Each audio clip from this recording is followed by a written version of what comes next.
we've got a top-notch guy on set with us. Let's right bring him now. in. Vincenzo Basile, better known as Vinny, right? We're nickname basis here. Yeah, first name basis. Yeah, I like it. 38 years old, and I say your age because today's your birthday, right? Happy birthday. Thank you, guys. Thank you. I had the cake and candles and all that ready, but unfortunately I dropped it on the way over to Fenway Park. Okay, so okay. we're just going to have to You're share on the some all-hands incredible team stories. Yes, still. exactly, right? We were talking to Montgomery. The hands just aren't quite there. But you were battling something called astrocytoma all the way back, when you were 12 years old? Yes, it was 1997. Astrocytoma tumors from my cerebral cortex to my lower lumbar. And obviously you went to the Jimmy Fund, and there are good memories and certainly maybe some memories that weren't so good going through that battle at that time. What do you remember about your time at the Jimmy Fund? Despite everything, the whole reason why I was there, I have a lot of very fond memories of the Jimmy Fund. A lot of smiles, a lot of hugs, a lot of laughs, a lot of great relationships that I still maintain today. Can you remember back? I'm assuming you can. How you felt, why you felt like you needed it, what was wrong, what was the impetus for you needing to go in to get checked? So when I arrived at the Jimmy Fund, I had already had cancer twice when I was living in Connecticut. So just a routine MRI, and my tumors began to grow again. And then how did they treat that, and how were you able to combat those tumors? Perseverance. The Jimmy Fund was actually especially good for me due to the fact that after all the traditional chemo obviously didn't work.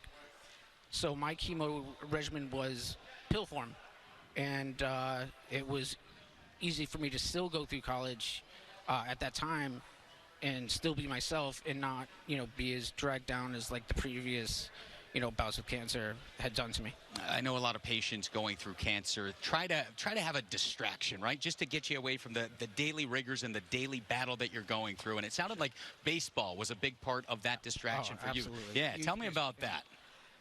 I going to Connecticut. I've been to a lot of Mets games, but my mother was from Arlington, so the Red Sox were always a staple in our lives at all times since a very young age, and it just grew and grew.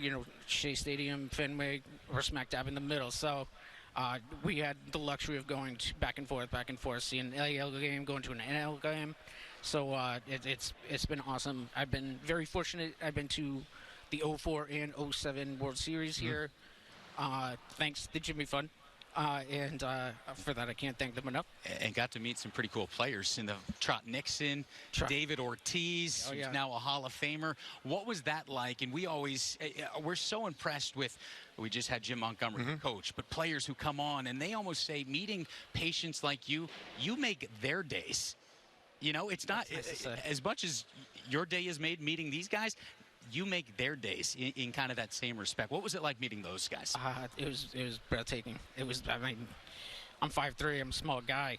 Big Poppy walking through the corridor. I'm like, jeez, man, I'm like up to his waist. You could be 6'2", and everybody, Big Poppy. Well, I mean, small compared to it. That's just it. But it's been great. The people I've seen, the trips they've taken me on. We went to a couple spring training games. We got to meet like VTech and Johnny Damon. Yeah. We have Johnny Damon. Tim Wakefield, Mike Timlin, like those guys, and. But you didn't mention yet Xander Bogaerts, and I know Xander helped you with something. He helped you big time last year, right? Yeah, he hooked me up with the win of my fantasy baseball. How did he do that? What? Oh, he's just solid. He's just an amazing player. I mean, you can't say anything better than that, Did you have a chance to tell him that he took you to the promised lands in your fantasy league? Who's in there? Yeah. Oh, yeah, he's in there, man. Wherever you are, whatever, dude, you hooked me up, man. You hooked me up. You've been playing fantasy baseball for, what, over a decade now? Maybe 2 decades going on? I think it was 08, 09 is when I began. Yeah? Yeah. Have you been successful always like that? I've been pretty good, yeah. I've been made some money, Sure. I got to ask, how are you doing today? Like, we know it's been a lengthy battle ever since you were 12 years old, and here you are. Happy birthday, 38. How you doing? How you feeling? I'm feeling fantastic. Life is good. Life is good. I work for great people. I have a phenomenal family and friends and support from my people back home that I love dearly. We talk about that support, and I know your wife is here supporting you, and when you go to a place like the Jimmy Fund or Dana-Farber, that support system is incredible. But how important is a support system for someone like you when you are going through some of your lowest points of your life? Oh, it's so necessary. I don't know what I do without it, honestly.